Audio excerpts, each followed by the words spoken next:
Welcome back to the deep dive. Today, we're kind of going on a digital safari. A safari, I like that. Yeah, exploring the sneaky creatures and maybe surprising traps that can lurk in our online world. Mm. Think of it as getting your Be Aware of Digital Wildlife badge. Uh-huh. Not so you can, like, wrestle a virus to the ground, but just so you know when something looks a bit, well, off Yeah. in your digital neighborhood. Exactly. And we've gathered a whole bunch of intel for this one, from the real nitty-gritty of how these things work to some real world oh dear moments, our mission today basically, to arm you with the knowledge to spot those red flags, those digital wobbles that suggest something isn't quite right. Right. And we'll try to break it all down in a way that's, hopefully clear, maybe even a little funny sometimes. Definitely. And definitely doesn't require you to speak fluent computer. Right. No fluency required. Okay, digital safari hat is firmly on. Let's start with the big beasts of the online jungle, malware. Now, that sounds super techy, I know, but really it's just bad software. Pretty much. It's any kind of code that's deliberately trying to cause trouble, break things, or just sneak into your digital life totally uninvited. Gotcha. Bad software. Simple enough. And under that big malware umbrella, you find a whole menagerie of digital nuisances. Okay. Take potentially unwanted programs or PUPs. PUPs, like digital puppies. If only. Think of them more as grayware. Not quite malicious like a virus, but definitely the digital version of that house guest who, eats all your snacks and leaves a mess. Oh, I know that guest. Right. They just hog your computer's resources, slow everything down. Thankfully, there are tools, like Malwarebytes is a common one, that act like digital pest control for these unwelcome visitors. The digital equivalent of a polite but firm eviction notice. Got it. Exactly. Then we get into the more serious predators like ransomware. Oof, yeah. Ransomware. This always makes me think of like digital kidnapping, your precious files, they get locked up, all scrambled, encrypted. Right, encrypted. And then this ransom note pops up, demanding payment, usually in some cryptocurrency, right, for the key to unlock them. Yes, usually crypto. And they often add that ticking clock element, like you see in movies, to really ramp up the pressure. Makes you panic. Totally. And what's fascinating and frankly pretty terrifying is how believable these attacks can be. Like that FBI virus thing. I remember hearing about that. Exactly. It popped up looking super official, like a government warning claiming you'd done something illegal and you had to pay a fine. Wow. It just played on that fear of authority to trick people into paying up. So that's a key takeaway, really. Even if something looks official, always be skeptical of unexpected demands for money online. Definitely good advice. Don't pay the fake FBI. Okay, next in the rogues gallery, Trojans. The masters of disguise. These guys are the ultimate digital tricksters, right? Just like the original Trojan horse story. They pretend to be something harmless. Yeah. Maybe a legit piece of software, a funny video, whatever, just to get you to let them in. But once they're inside, bam, they can create secret backdoors for attackers to sneak in whenever they want. No digital knock needed. Right. Persistent access. And they can snoop around, steal your personal info. It's like inviting a seemingly friendly stranger into your home. Yeah. Only to find out later they're rifling through your drawer. Yikes, okay. And Trojans often use something called portable executable files, or PE files. PE files. Yeah, these are super common for programs in Windows. That's why you see so many files ending in .exe. Right. Now, legitimate software uses them all the time, but so do Trojans. That user account control prompt you sometimes see. Do you want to allow this app to make changes? Sure. Pop up. Yeah, I usually just click yes. Maybe I shouldn't. Well, that's one of your computer's defenses. It's trying to get your explicit permission before these executable files run. So yeah, always pay attention to those warnings. Maybe read them first. Okay, message received. Consider that my daily reminder to actually read the pop-ups. Good plan? Now, a particularly sneaky type of Trojan is the remote access Trojan, or RAT. Oh yeah, RAT. Not nice. Sounds unpleasant. Think of these as even stealthier spies. Exactly. They hide within what looks like a perfectly normal file, but they give attackers complete remote control over your computer from wherever they happen to be lurking in the digital shadows. So they can just take over. Pretty much. They can steal your files, install even more nasty software, the whole 9 yards, all from the comfort of their own. Well, you don't even know where they are. It's like someone secretly installing puppet strings on your computer. That's a good analogy, actually. Which brings us nicely to worms. Worms. Okay, not the garden variety, I assume. Definitely not. These are the super spreaders of the malware world. Unlike viruses, which usually need you to, say, click on an infected file to spread, Uh-huh. worms can independently copy themselves and just lop across networks all on their own, like a digital chain letter gone wild. On steroids, maybe. Yeah. And they can just gobble up your network's bandwidth simply by making endless copies of themselves. Right. You mentioned the Neemdia worm. Sounds like a particularly nasty example of this digital self-replication gone wild. Oh, it was bad. It didn't just infect your computer. It went after web servers, Yeah. specifically Microsoft ISIS servers. Ouch. And it renamed all your files with this weird IML extension. And it was a real headache to actually get rid of, like trying to stop a runaway photocopier that's just making increasingly corrupted copies of everything. Okay, that sounds chaotic. Precisely. And then there's spyware. Spyware. This stuff is all about secretly watching what you do on your computer, isn't it? Basically, yes. It often uses tracking cookies, those little bits of data websites leave on your browser, Right. to monitor your online activity and send that information off to third parties. You might just notice your computer acting sluggish because it's secretly phoning home with all your browsing habits. And I guess while some tracking cookies are just mildly annoying, like those ads that seem to follow you everywhere. Yeah, the retargeting ones. Right. The really invasive ones can actually grab things like your usernames, your email addresses, maybe even credit card numbers. They absolutely can, which is definitely a major digital privacy invasion. Yeah, no kidding. Yeah. Now let's talk about bloatware. This isn't technically malware, you said, but it feels like it sometimes. Yeah, I know what you mean. It's all that extra, usually unwanted software that comes pre-installed on new devices. Yeah. And it just sits there taking up storage space, slowing things down. Think of it as the digital equivalent of those free apps that come bundled with your phone that you never asked for and often can't easily uninstall. Exactly. The unremovable clutter. Yeah. It's more of a performance drain than a direct security threat, usually, but it definitely impacts your overall digital experience. Okay. So then we have viruses, the sort of classic form of malware. The OGs of malware, yeah. These need a host to spread, like attaching themselves to a file or a program. So you have to sort of invite them in by running the infected file. Pretty much. When you run that infected file, the virus gets activated and can then spread to other files or systems. And they can have all sorts of nasty goals, from stealing your data to completely messing up your operating system. And they can be sneaky about where they set up camp, right? Like hiding in the boot sector. What's that? The boot sector is the very first part of your hard drive that your computer reads when it starts up. If a virus hides there, it can load even before your operating system does. Wow. Or they might hide in your computer's memory, just running quietly in the background. Yeah. You even mentioned fileless viruses. Yeah, those sound particularly hard to spot. No file. Right. They don't install themselves as a traditional file on your hard drive. Instead, they might live entirely in your computer's RAM or abuse legitimate system tools, makes them very stealthy. Which is why we always hear about the importance of having multiple layers of security. Absolutely essential. Think of antivirus software as your bouncer. Okay. Keeping your software updated is like patching holes in your defenses. Makes sense. And just being careful about what you click on online, that's like not accepting candy from strangers. Basic, but effective. Got it. Layers. Like security onion. Exactly. And some viruses are even more sophisticated. Polymorphic viruses, for instance. Polymorphic. Like shapeshifters. Kind of. They're like digital chameleons. They actually change their own code every time they infect a new system. Whoa, how does that help them? It makes it much harder for traditional antivirus software to detect them.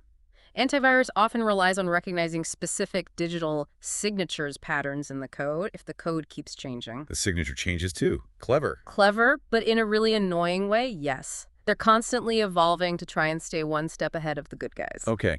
Now, keyloggers, these sound like something straight out of a spy movie. They basically are. They silently record every single keystroke you make. Every single keystroke. Yep. Capturing everything from your passwords to your credit card details to those embarrassing late-night searches you might do. Oh, dear. Talk about a privacy nightmare on steroids. They really are silent digital observers, often hidden within other malicious software, just operating completely undetected in the background. Creepy.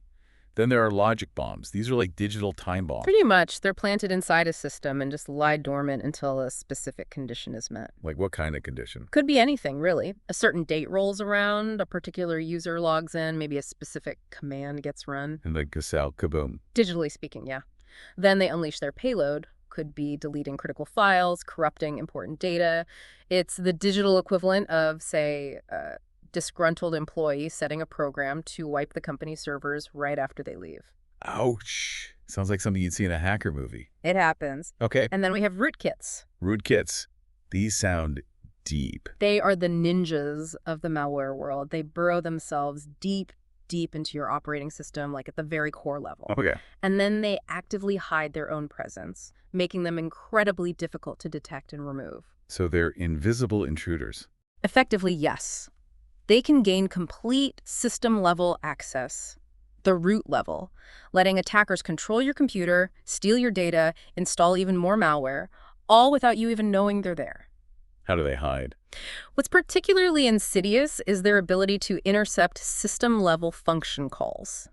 Think of it like they're whispering false information to your operating system. Like gaslighting your computer. Ah, sort of, yeah. They make the OS think everything is normal when it's absolutely not.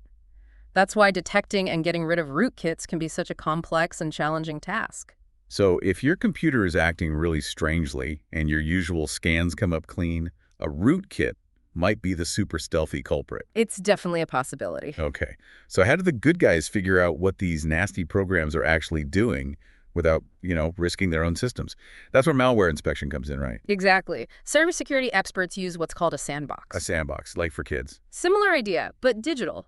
Imagine it as an isolated virtual computer, a safe little digital laboratory. In this sandbox, they can run and analyze suspicious software without it being able to cause any harm to their real network or their actual systems. So it's contained. Completely contained. Yeah. There are specific tools for this, like Cuckoo, which is a popular open source option. It lets them carefully watch how the software behaves, maybe patch it, test it, and crucially, understand exactly what a potentially dangerous application does, all within that controlled environment. It's like studying a dangerous animal, but in a very secure enclosure. Gotcha. Studying the digital beast safely. Mm-hmm. Okay, so that covers a lot of the software side of things, the sneaky digital critters. But the bad guys aren't always just hiding in the code, are they? Sometimes they go old school with physical attacks. That's right.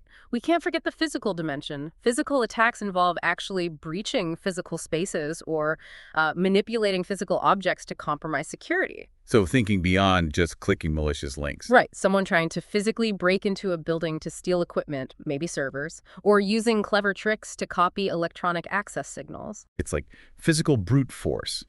Not exactly subtle, but I guess if you want to grab the server in the back room and the door's locked. A crowbar might be your decidedly non-high-tech tool of choice. Exactly. Definitely not your typical hacking scenario you see in movies with glowing green code everywhere. Right. Less keyboard warrior, more actual warrior. And then we have things like radio frequency identification or RFID cloning and skimming. RFID.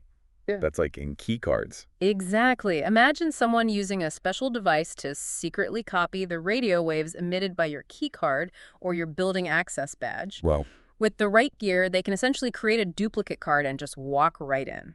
Skimming is similar, but often involves using a fake card reader, maybe placed over a real one, to secretly copy the information stored on cards when you swipe them. nasty. So how do you stop that? Well, that's why things like biometric fingerprint readers add a stronger layer, especially when combined with other security measures, what we call multi-factor authentication, or MFA. Like needing both a fingerprint and a PIN. Exactly. It's just harder to fake or steal a fingerprint than it is to copy a radio signal from a card. Adds complexity. Makes perfect sense.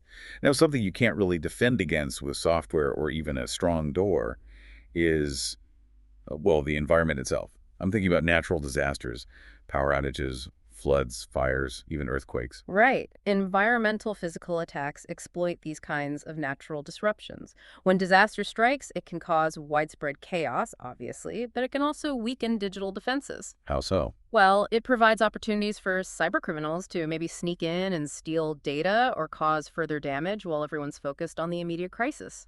Think about a major power outage causing servers to crash that could lead to data loss or corruption if backups aren't solid. So it's not just the immediate physical damage, but the digital aftershocks that can be exploited. Precisely. That's why having resilient systems is so crucial.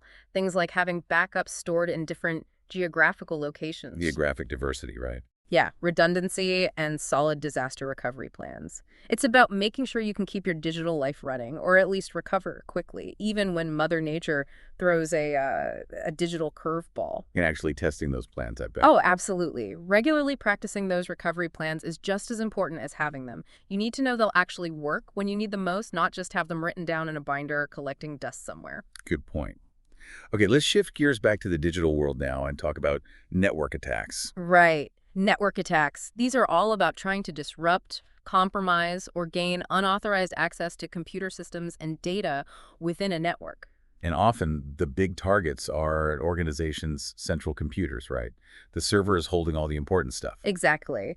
Things like domain controllers, which manage user accounts, or SQL databases storing customer info or financial records, prime targets. Okay, first up in the network attack playbook, pivoting. This sounds like a fancy dance move, but in the digital world. It is a rather elegant, albeit malicious, maneuver. Pivoting is when an attacker manages to get initial access to a network through a maybe weaker, more vulnerable computer, perhaps an employee's less secure laptop. The easy way in. Yeah, the path of least resistance. And then they use that compromised machine as a launching pad, a pivot point, to target more critical servers deeper inside the network. Oh, okay. On virtual networks, this is sometimes called escape, like escaping the virtual machine's confines. It's like a burglar sneaking into your garden shed and then using a ladder they find in the shed to climb to the main house through an upstairs window. Gotcha. So they find the weakest link and then use that foothold to get to the really valuable stuff.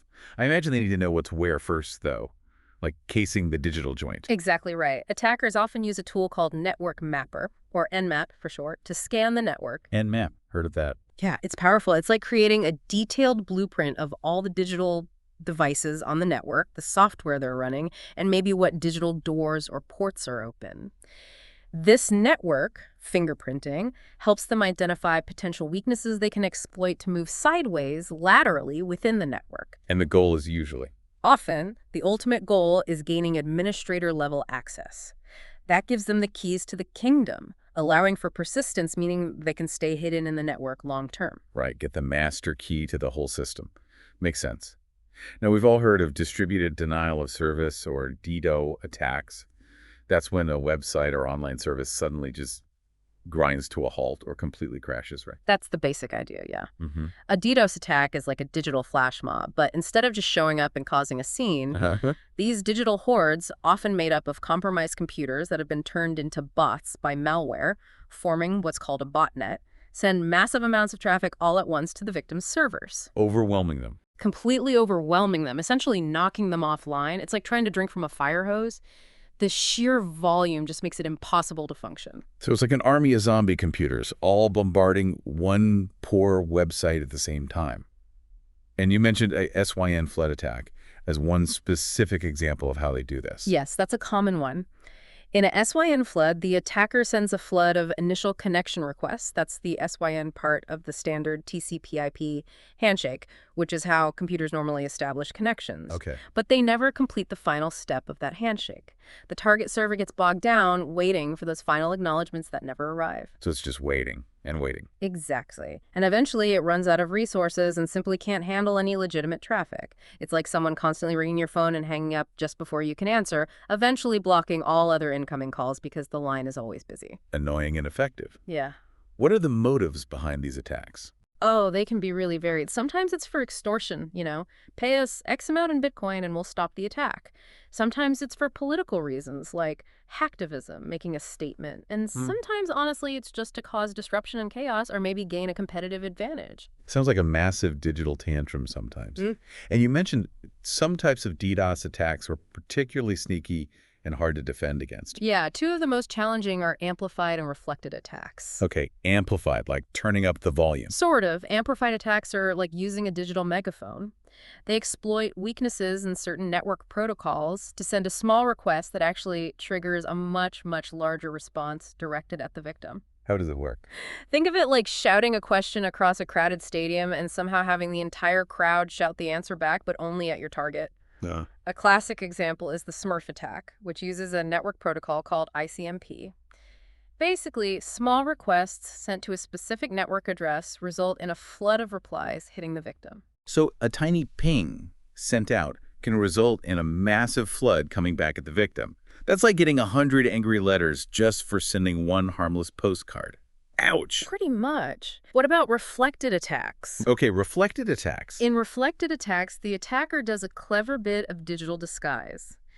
They forge the victim's IP address in the packets they send out to other legitimate servers on the internet. So they pretend to be the victim. Exactly. These unsuspecting servers then respond to the forged address, meaning they unintentionally send a flood of traffic right back to the actual victim. Imagine sending a letter but putting someone else's return address on it. All the replies go to them, not you. Wow. The smart city example we touched on earlier, where maybe compromised devices like smart streetlights or even vulnerable DNS resolvers could be used to reflect and amplify an attack against a critical target, like a hospital. That really highlights the potential real-world impact. Yeah, that's a genuinely scary thought, everyday internet infrastructure being weaponized against you without even knowing it. Okay, let's move on to ARP poisoning. This sounds toxic. Definitely don't want that happening on my local network. We definitely don't. ARP, which stands for Address Resolution Protocol, Okay. is how devices on a local network like your home Wi-Fi or an office network figure out the physical hardware address, that's the MEC address, of another device when they only know its IP address. So it's like a local address book, IP address to physical address. Exactly. Like looking up someone's specific street address based on their name in a local neighborhood directory. ARP poisoning is when an attacker floods that local network with fake ARP messages. Lying to the network. Essentially, yes.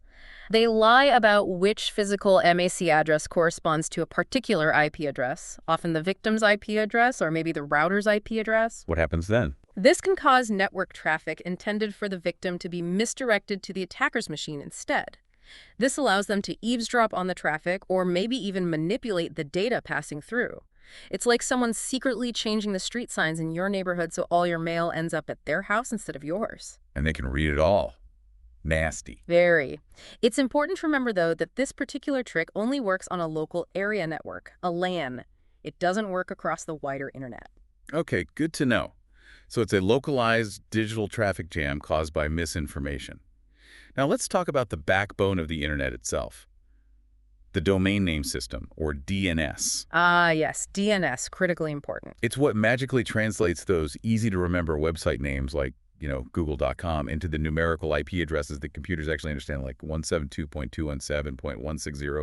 172.217.160.142 or whatever it is. Exactly. It's the internet's address book, essentially. So how does that lookup work when I type a website address? Right. When you type that address into your browser, your computer goes through a process called DNS name resolution to find the corresponding IT address.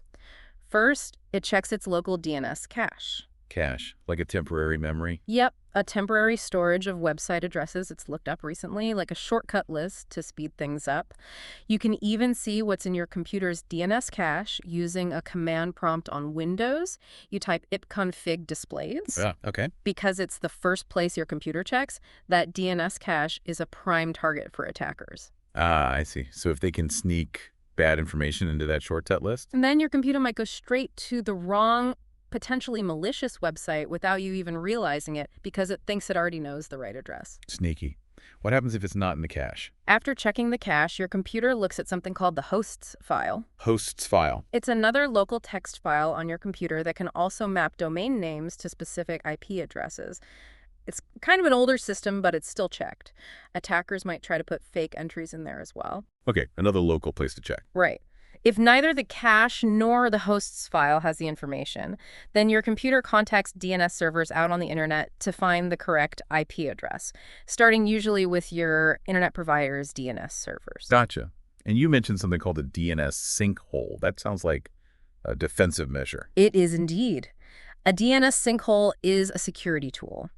It basically identifies known malicious domain names, websites associated with scams, malware distribution, botnet command centers, things like All that. right. And instead of providing the real dangerous IP address for that domain, the sinkhole sends back a fake one. It often redirects the potential victim to a safe, controlled location, maybe a warning page or even a honeypot. A honeypot, like bait for bears. Mm-hmm. Sort of. A honeypot is a decoy system set up specifically to attract and study attackers and their methods. So the sinkhole acts like a digital flytrap for the bad guys, diverting them away from real targets. That's clever. So instead of landing on a harmful site, you get sent to a safe space where the good guys can learn more about the threats. Cool. Now, what about DNS cache poisoning?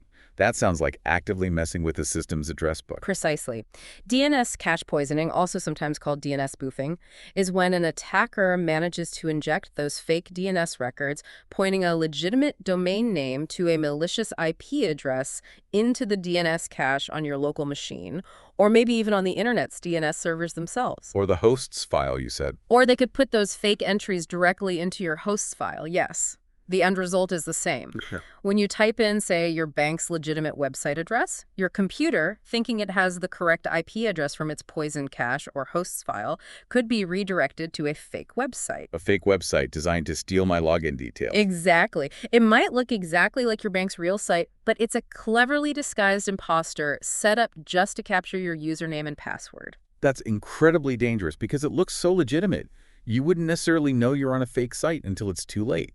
It's a very effective attack vector. And you listed some useful DNS commands and tools for us. Yes, a few key ones. On Windows, commands like ipconfig displays to see your cache, Right. ipconfig flushdeans to clear it out if you suspect something's wrong, Okay, good to know.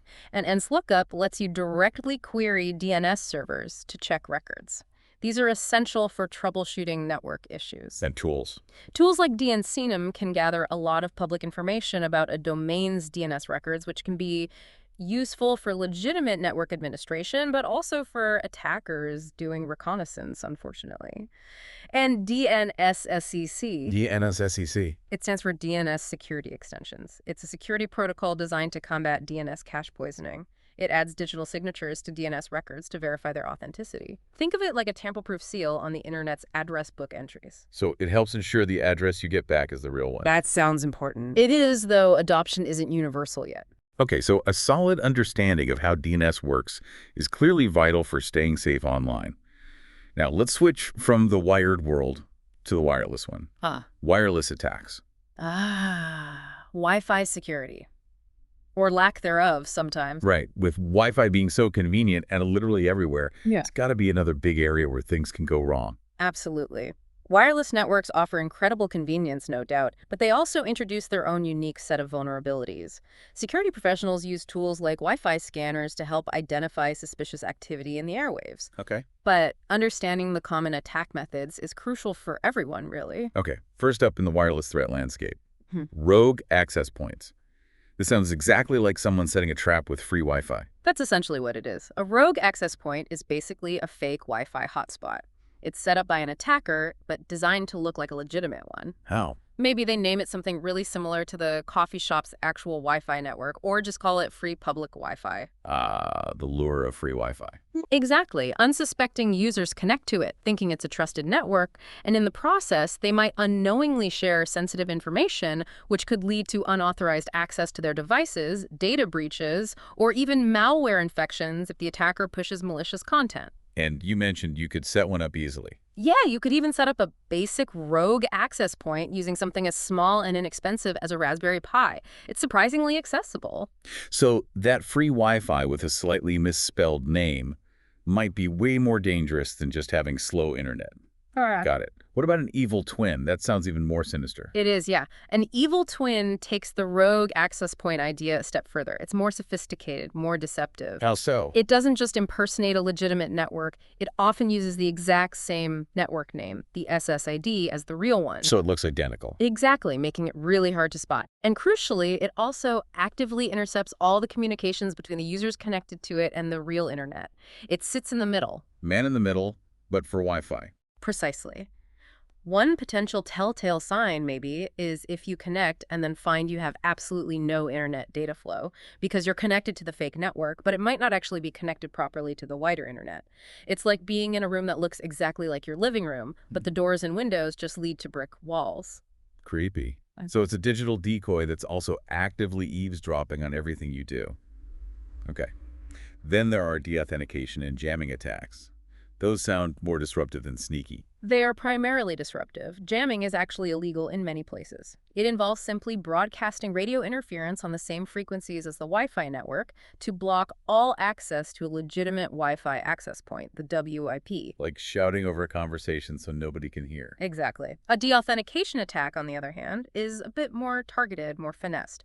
It sends specially crafted wireless messages called deauthentication frames that trick devices connected to a Wi-Fi network into thinking they need to disconnect. So it kicks people off the network. Wow. Well, while it's not directly about stealing data itself, these attacks can be used to launch wireless denial of service attacks, basically kicking everyone off the network. Or, more sneakily, they might use it to force users to disconnect from the legitimate network, and then maybe those users will automatically or manually reconnect to an evil twin access point the attacker has set up nearby. Ah, clever. A prelude to another attack. Potentially, yes.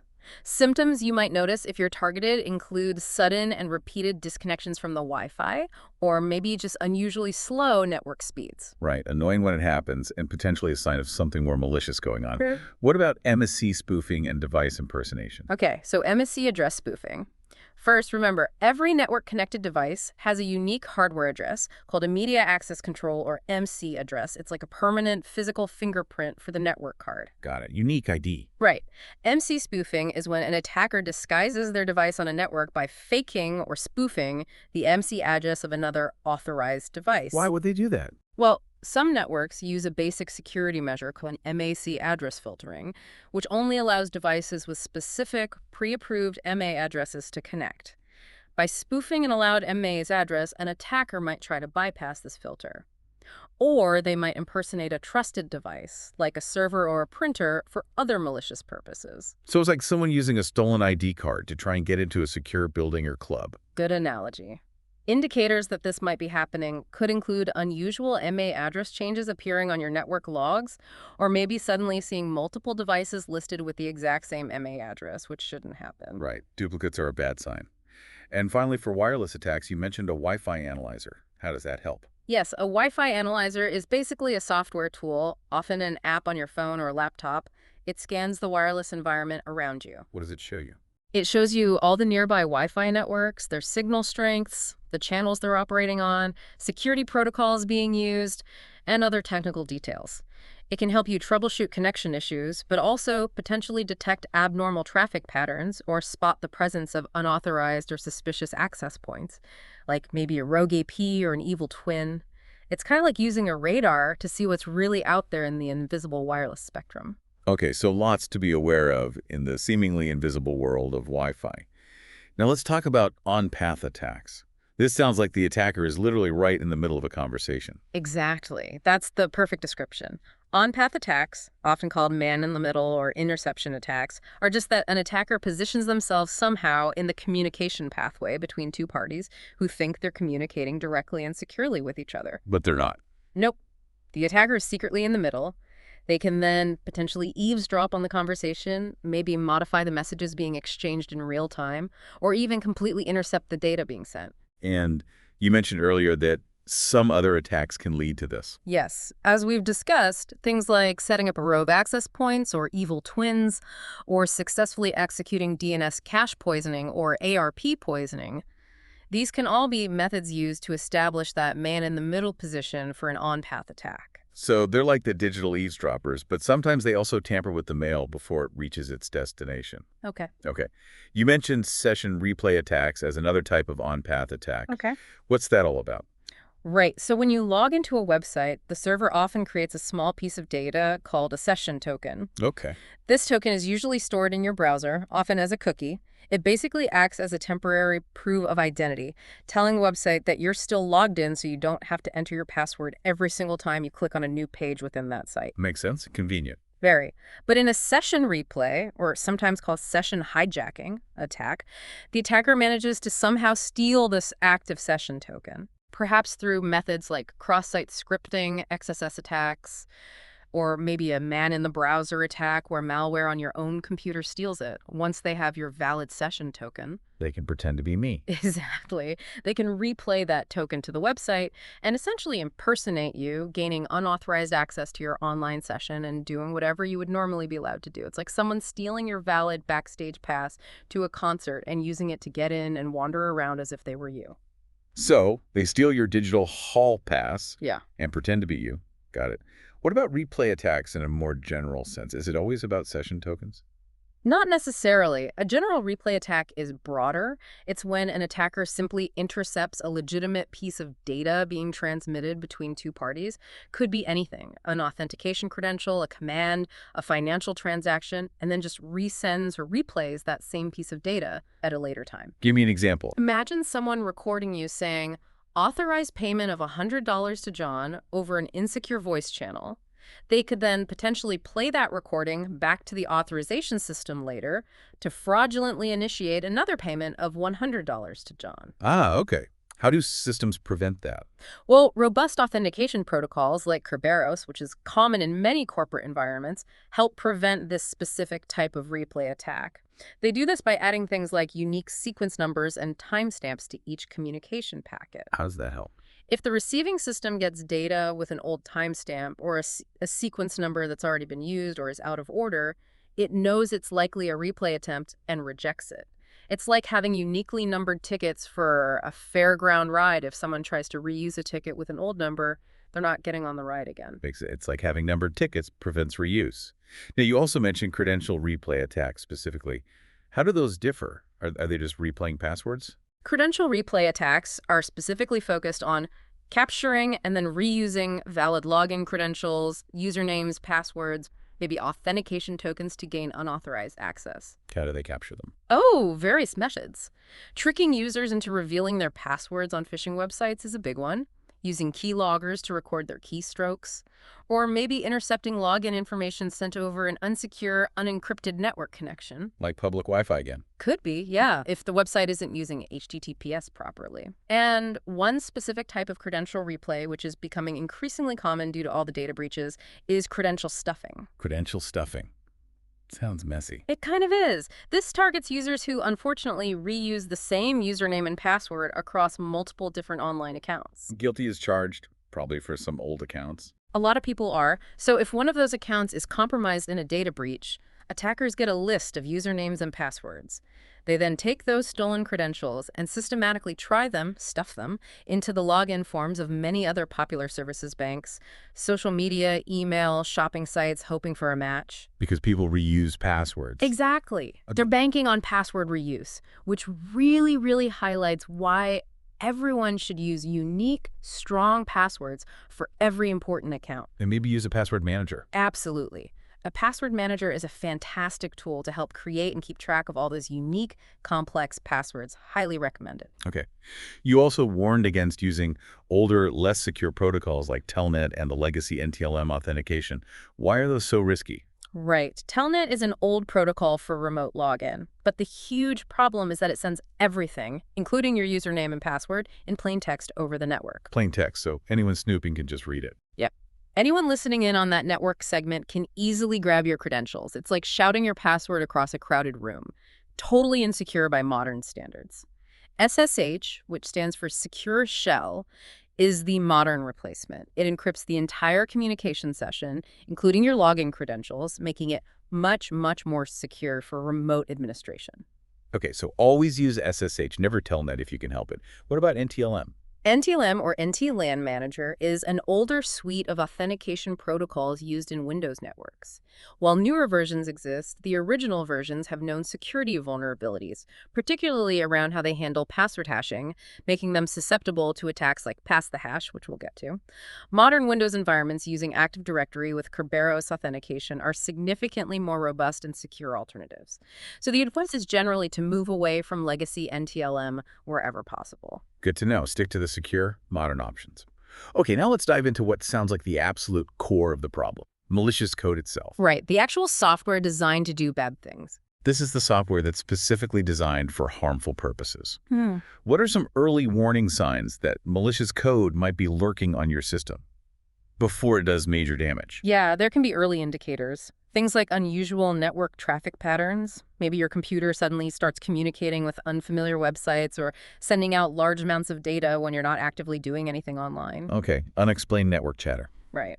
You might also see unexpected system behavior, like your computer running much, much slower than usual, frequent crashes or freezes, maybe new programs or toolbars appearing that you definitely didn't install yourself. Uninvited software guests. Exactly. Or even the sudden appearance of strange files or folders or files getting renamed or deleted. It's like your car suddenly starting to make weird clunking noises or the dashboard warning lights flashing for no apparent reason, signs that something's not right under the hood. So your computer acting strangely or doing things you didn't tell it to do could definitely be a sign that something's not right under the digital hood.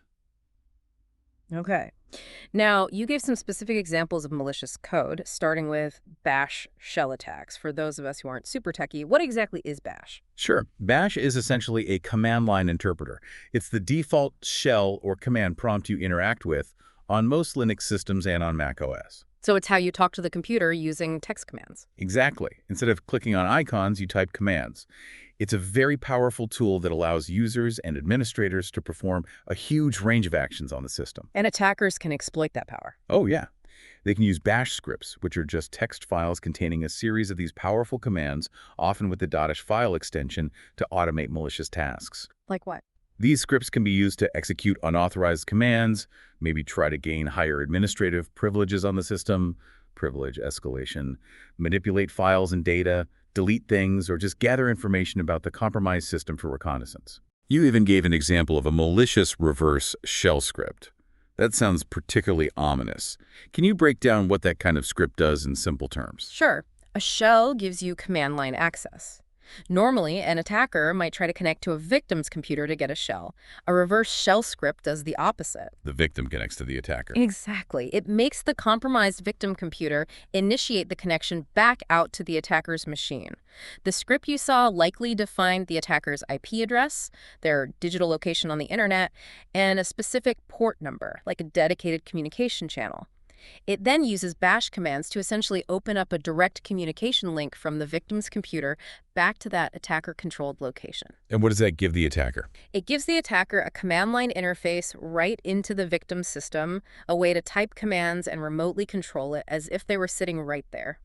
So yeah, instead of the bad guy knocking on your digital front door, the script makes your computer sneak out the back door and call the bad guy to let them in. That's a really, really unsettling thought. Okay. You also mentioned malicious Python scripts. Why is Python, which is often used for so many helpful things in data science and web development, also popular for this kind of nefarious activity? Well, Python is a very versatile and relatively easy-to-learn programming language. It has tons of libraries available that make complex tasks simpler.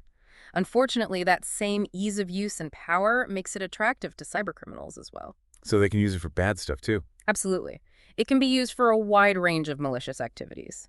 Malicious Python scripts can be designed to log your keystrokes, that's key logging again, Right. steal data from your computer, data exfiltration, automate attacks on other systems, download more malware, and much more. And they can be spread through various methods: phishing emails with malicious.py attachments or links, compromised websites offering fake software. Python scripts typically have that .py file extension. You even included a simple example of a Python keylogger script. It looked surprisingly short for something so potentially damaging. It was quite concise, wasn't it? That particular script used Python's built-in logging capabilities. The really crucial line was something like logging.info key. And that just logs the key. Yep. That simple line is what captures every single key you press on your keyboard and saves it, character by character, to a log file that the attacker can later retrieve. It's a simple but devastatingly effective way for attackers to secretly record everything you type. Pretty straightforward and definitely pretty terrifying to think about that running silently in the background without you having any idea. Now, what about JavaScript? That's everywhere on the web, right? It makes websites interactive. How can that be used for malicious purposes? Right, JavaScript is essential for modern web development. Yeah. It runs in your browser and makes websites dynamic and interactive, but because it runs in your browser, it can also be exploited for what are called client-side attacks. Client side, meaning it runs on my computer in my browser. Exactly. Attackers can find ways to inject malicious JavaScript code into web pages you visit, sometimes through vulnerabilities in the website itself, or sometimes even through third-party content like seemingly innocent advertising campaigns that get displayed on legitimate sites. Malvertising. Precisely. Once that malicious JavaScript runs in your browser, it can do things like steal your browsing data, like cookies or form entries, maybe redirect you to malicious websites designed to look like real ones, phishing again, or even perform unauthorized actions on your behalf if you're logged into a site. Yeah. You gave an example with a simple HTML page containing a button that, when clicked, would execute something called badscript.js. So just clicking on something that looks totally harmless on a website could actually trigger malicious code running right there in my browser. Exactly. That button click could execute whatever malicious functions were hidden inside that badscript.js file. And this brings us nicely to cross-site scripting, often abbreviated as XSS. XSS? Heard of that too. How does it relate? XSS is a very common type of injection attack, specifically targeting web applications. It's where an attacker manages to inject malicious code very often, including HTML tags and, crucially, JavaScript into a vulnerable website. So they put their code on the website? Yes, maybe in a comment section, a forum post, or some other input field that gets displayed to other users. When another unsuspecting user then visits that compromised web page, the injected malicious code gets sent to their browser along with the legitimate page content, and their browser executes it. What can the attacker do then? That executed script, running in the context of the trusted website in the victim's browser, could potentially allow the attacker to steal their session cookies, hijacking their session, maybe redirect them to phishing sites, change the content of the page they're seeing, or even deface the website itself. So the attacker isn't directly targeting the user's computer initially. They're using the trusted but vulnerable website as an unwitting delivery mechanism for the malicious code. That's a really nasty way to exploit trust. It really is very common web vulnerability. Okay, moving on to application attacks more broadly. These target the specific software applications we use every day, right? Like our web browsers, Office programs, PDF readers, things like that. That's right. Application attacks specifically exploit weaknesses or vulnerabilities found in the design, development, or implementation of software applications themselves. The goal for the attacker is often to compromise sensitive data handled by the application, maybe breach user privacy, disrupt the normal functionality of the app, or even use the vulnerable application as a stepping stone to compromise the entire system it's running on. Okay. First up in application attacks, injection attacks. We've already touched on XSS as a type of injection that affects web applications through the browser. Correct. But what other kind should we be aware of? SQL injection sounds serious. SQL injection is another very common and potentially devastating type of injection attack. SQL, as you might know, stands for Structured Query Language. It's the standard language used to manage and interact with relational databases, the kind that power countless websites and applications, storing user data, product info, financial records, everything. Okay, so it talks to the database. Right. A SQL injection attack involves an attacker inserting malicious SQL statements into input fields that an application uses to build queries to send to its database. Like a search box or a login form. Exactly.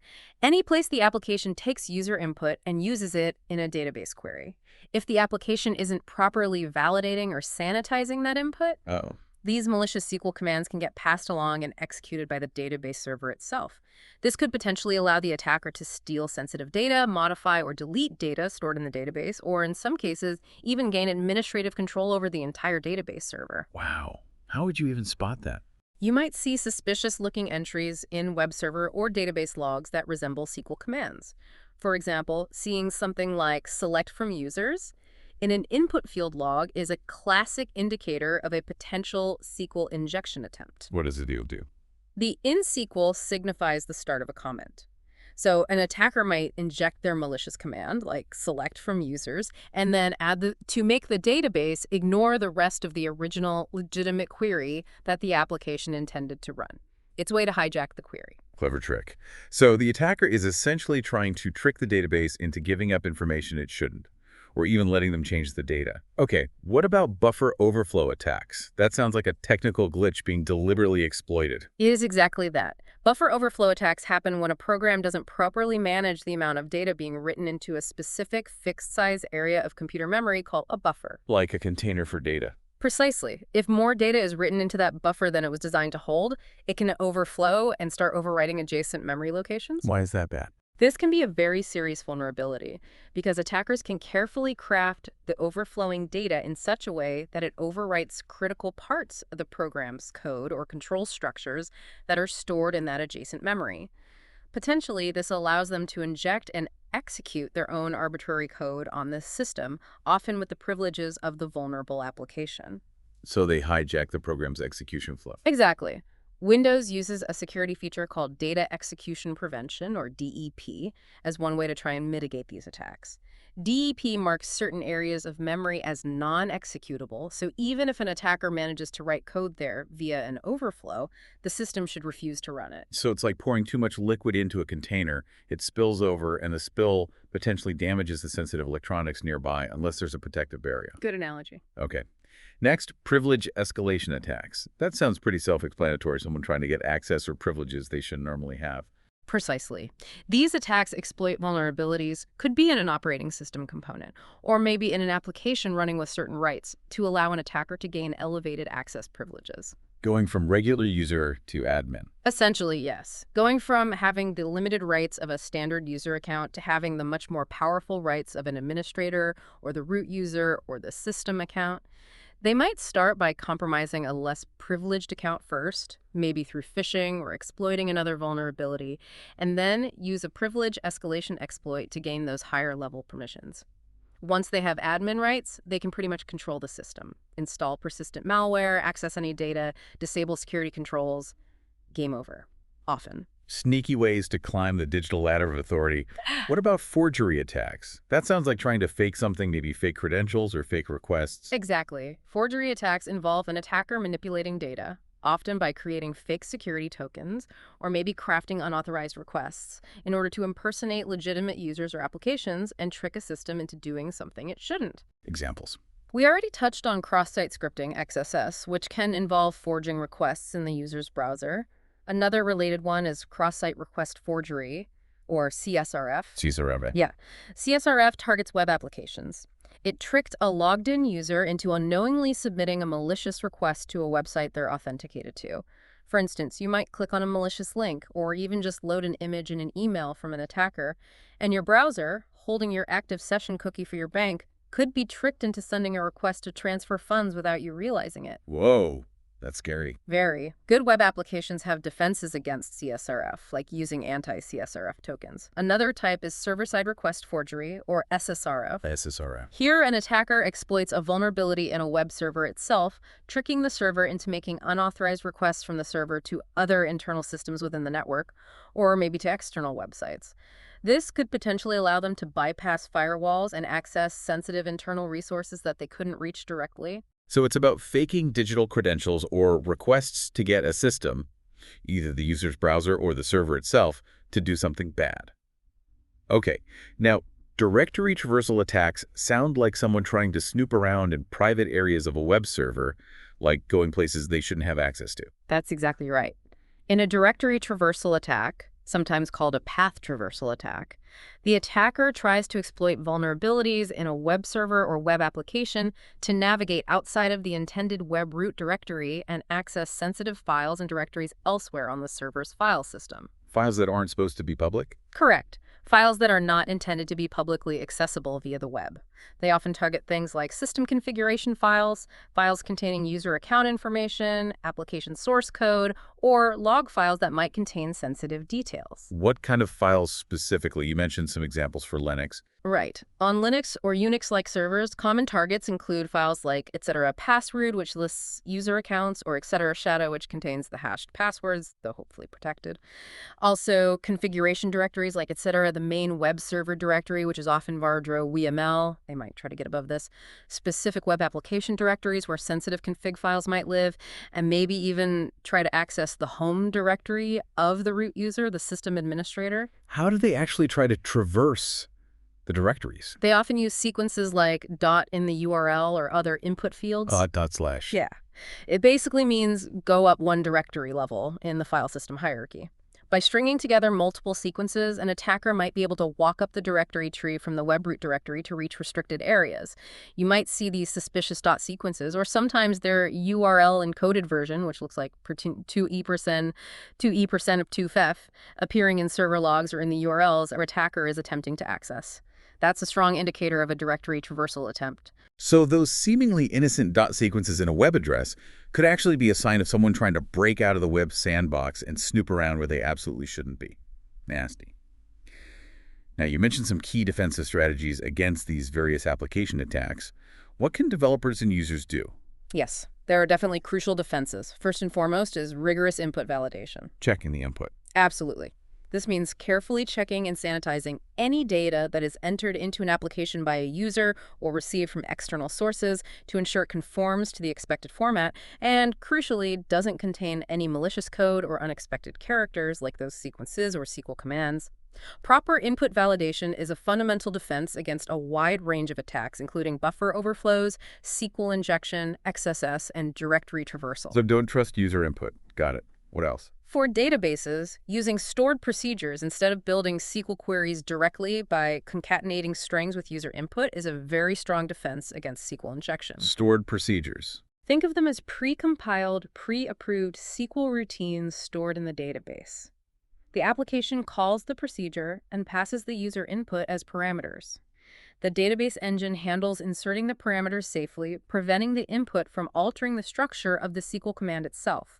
It's like having predefined, safe questions you can ask the database, rather than letting anyone construct any arbitrary, potentially dangerous question they want. Okay, using safe building blocks. Yeah. Makes sense. Right, we're venturing into the more mysterious realm of cryptography now. Cryptographic attacks. Yeah, attacking the math. These target the fundamental ways we secure our digital information using encryption and hashing, right?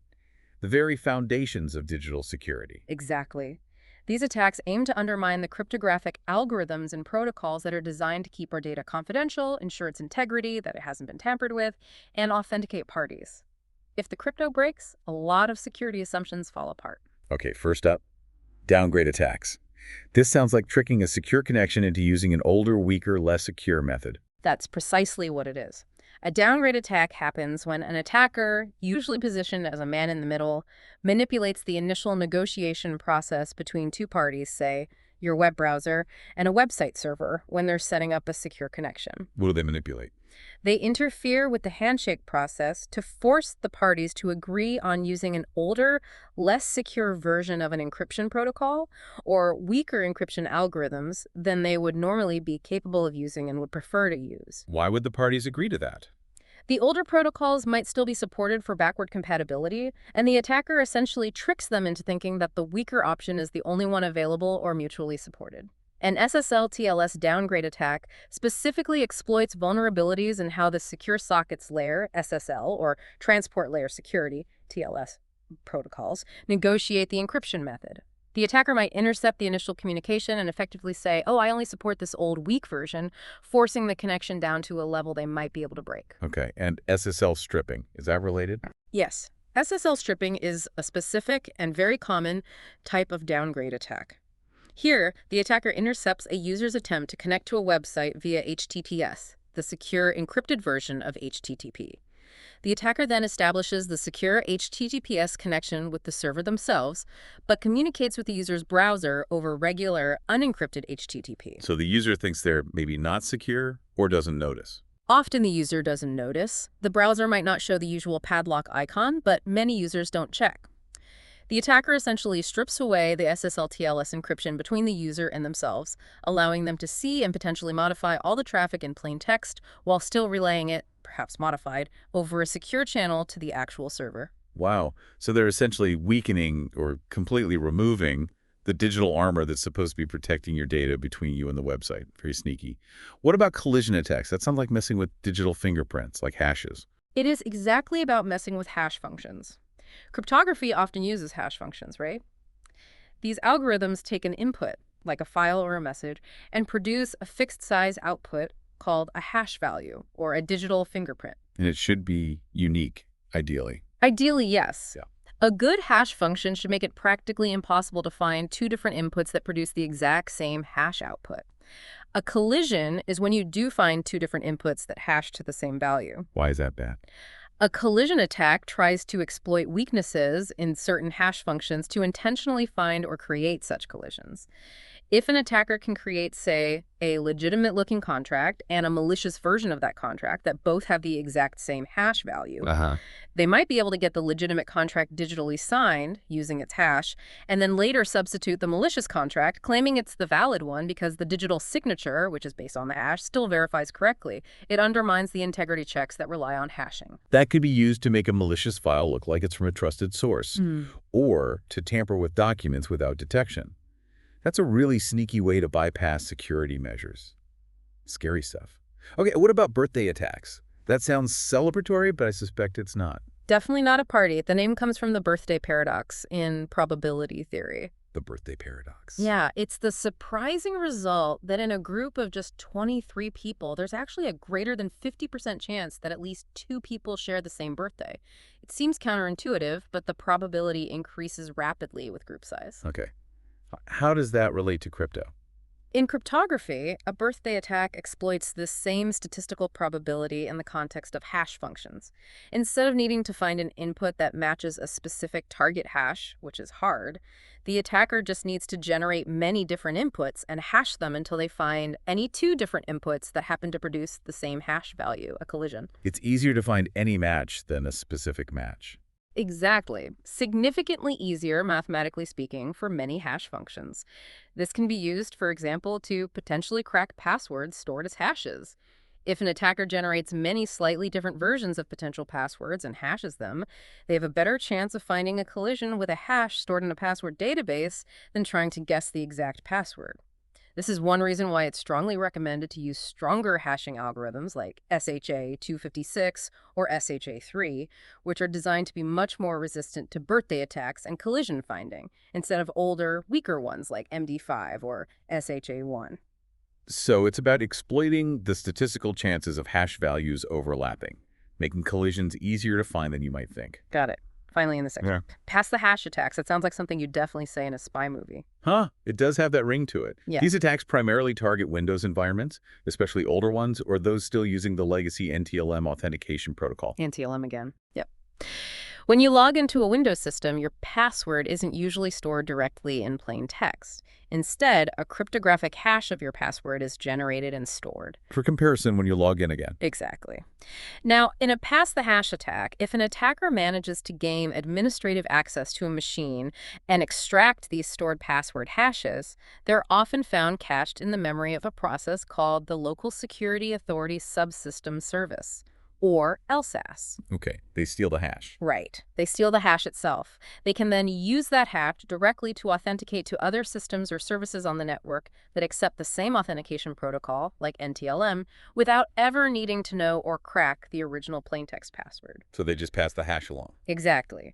They present the hash as proof of identity, and the remote system accepts it.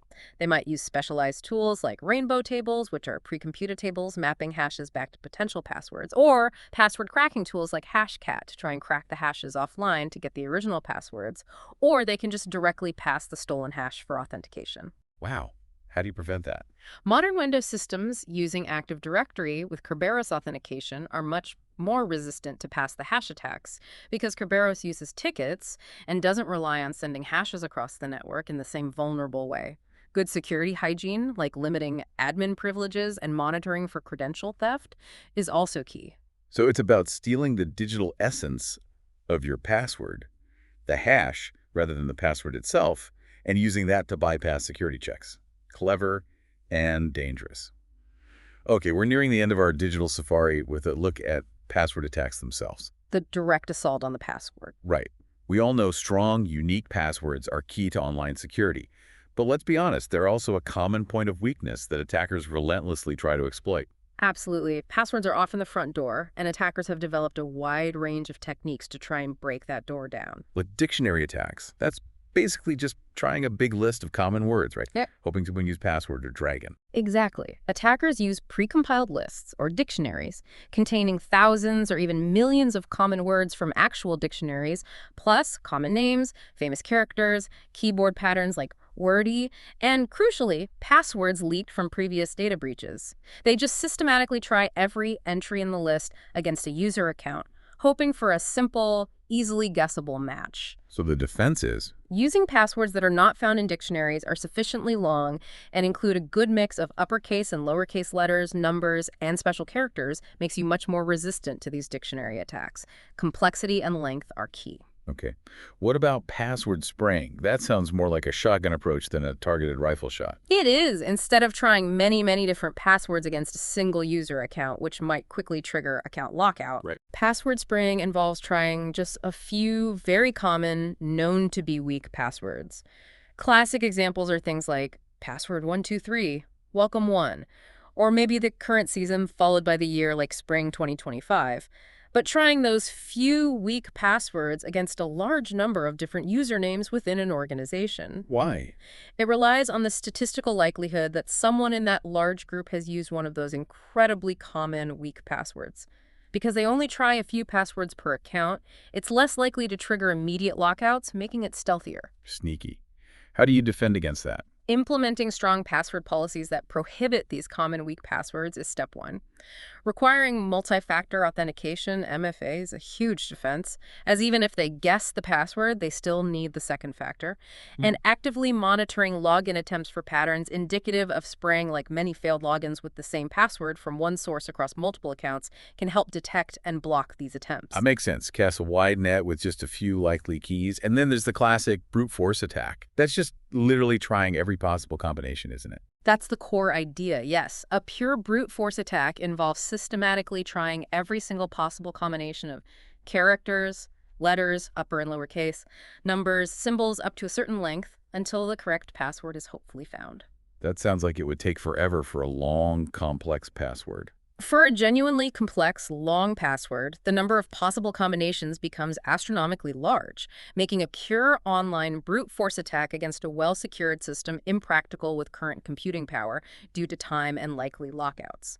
However, attackers sometimes use those pre-computed tables of password hashes called rainbow tables for offline attacks to significantly speed up the process of cracking weaker or shorter passwords once they have the hash file. Ah, offline again. Right. Online, seeing multiple failed login attempts on your account or your account being temporarily locked out can be indicators that someone might be trying to brute force your password against the live login system. And you mentioned salting passwords helps against brute force. Yes, immensely, especially against rainbow tables. Password salting involves adding a unique random string of characters, the salt, to each user's password before it's hashed. This means even if two users happen to choose the exact same password, their stored hashes will be completely different because they have different unique salts. This makes pre-computed rainbow tables essentially useless, as the attacker would need a separate table for every possible salt, which is infeasible. It forces them back to trying combinations against each salted hash individually, which is much slower. So salting adds a unique flavor to each password hash, spoiling those pre-calculated rainbow tables. Good stuff. You also mentioned hybrid attacks. What are those? Hybrid attacks are simply combinations of dictionary attacks and brute force techniques, making them a bit smarter. For example, an attacker might take words from a dictionary list and then apply common mutations or rules to them, like adding numbers or years at the end, so password becomes password 1, password 2024, etc., replacing letters with similar-looking symbols, like A with a, O with 0, S with dollars, so password becomes P at dollars, or maybe capitalizing the first letter. It's trying dictionary words plus common variations. Trying to catch common password patterns. Makes sense. And finally, you made a distinction between online and offline password attacks. What's the key difference there again? Yes, it's an important distinction. Online password attacks directly target a live website's or service's login interface. The attacker is sending login attempts directly to the server. These attacks are often rate limited. The server might only allow a few guesses per minute, and can trigger security responses like KPCHAs or account lockouts after a certain number of failed attempts. Good security systems should ideally detect patterns of online attacks and alert administrators. Okay, so they're interacting directly with the target. Right. Offline attacks, on the other hand, happen after attackers have somehow managed to obtain the password storage file itself, the database table or file containing all the usernames and their corresponding password hashes, perhaps through a data breach or by compromising a They server. have a whole list of hashes. Exactly. They can then take this file offline back to their own powerful computers and try to crack the password's hashes at their own pace, using sophisticated tools like Hashcat or John the Ripper and massive computing resources like GPUs. They're not interacting with the live system, so there are no lockouts, no rate limits, no immediate alarms being triggered on the target's side. This makes offline cracking much more effective against even moderately strong passwords if the hashing method used wasn't robust enough, e.g. unsalted or using a weak algorithm. So online is like trying to pick the lock on the front door while the owner is home and the alarm is on.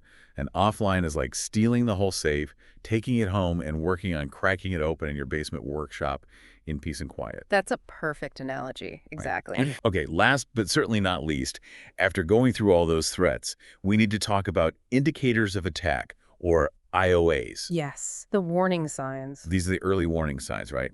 The digital breadcrumbs, the subtle clues that can tell you something suspicious might be happening before a full-blown attack succeeds or causes major damage. Exactly. Think of IOAs as those subtle clues that something is amiss in your digital environment. They're not necessarily breach of a compromise yet, but they strongly suggest malicious intent or activity might be underway.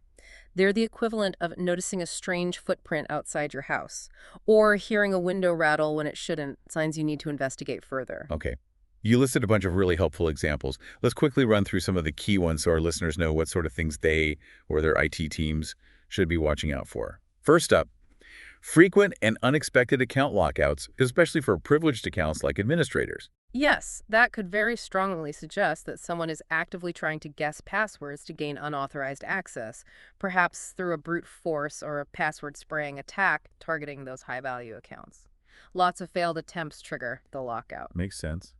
What about sudden and unusual spikes in concurrent session usage on a single account, like someone logged in from multiple places at once? Yeah, that might indicate that an attacker has successfully compromised an account and is actively using it, potentially from multiple different locations, or using automated tools that open many sessions simultaneously.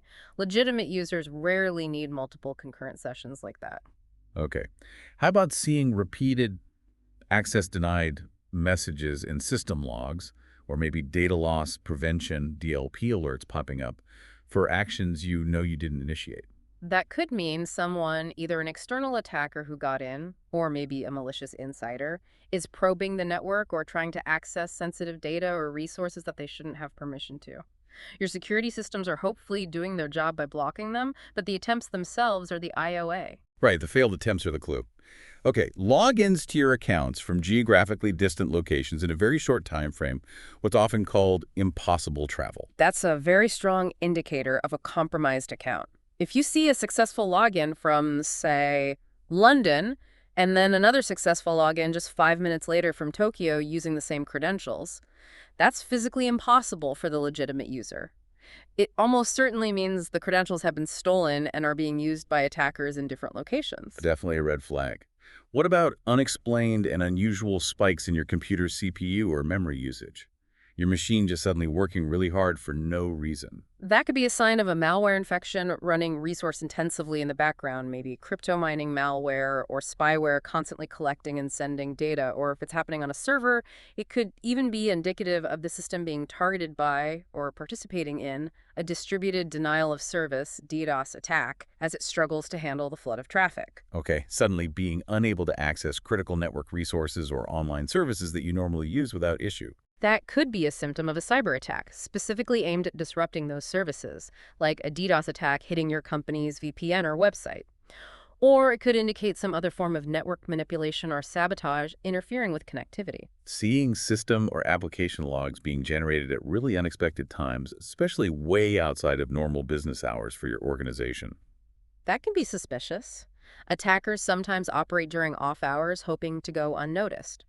Also, they might manipulate system clocks or generate fake log entries to try and confuse investigations, so logs appearing at odd times warrants a closer look. Finding evidence that your systems have published security vulnerabilities that haven't been patched or known insecure configuration settings. These are like open invitations to attackers. While not an IOA in the sense of active attack, knowing these weaknesses exist is critical because malicious actors are actively scanning for and exploiting these published vulnerabilities and common misconfigurations. Finding them yourself before they do is key. Right, patch your systems. Yeah. And finally, perhaps the most concerning IOA you listed, the complete absence of expected logs, like logs just disappearing. That can be a very ominous sign. If logs that should normally be generated are suddenly missing, especially security or audit logs, it can strongly indicate that an attacker has gained significant control over a system and is actively trying to cover their tracks by deleting or tampering with the evidence of their malicious activity. That's a serious red flag. Wow, okay. That was a truly deep dive, covering so much ground, from malware to network tricks to those crucial IOAs. So I guess the big takeaway for everyone listening is that just being aware of these different types of threats, these different attack vectors, and maybe even more importantly, learning to recognize those subtle early warning signs, those indicators of attack we just discussed, is absolutely crucial for protecting ourselves and our digital lives, both personally and professionally. Absolutely. We've covered a vast amount of information today, I know, but hopefully our goal was achieved to provide you with a clear and, hopefully engaging shortcut to understanding these often complex topics without getting totally lost in overly technical jargon or feeling overwhelmed. Like getting the essential knowledge without having to read the entire cybersecurity textbook cover to cover. Exactly. Think of it that way. The condensed notes for digital survival. So for you, our fantastic listener, here's something to really chew on. Looking back at all the different types of attacks and those early warning signs we talked about, which of those indicators, those IOAs, might be the easiest to perhaps miss or just overlook in your own daily digital habits, or maybe within your organization? That's a great question to ponder. Yeah, and maybe what's one small proactive step you could take, maybe even starting today, to increase your own awareness or strengthen your own digital defenses just a little bit more? Definitely some food for thought there. Always good to be proactive. Absolutely. Well, thanks so much for joining us on this truly eye-opening deep dive. My pleasure. Stay safe out there.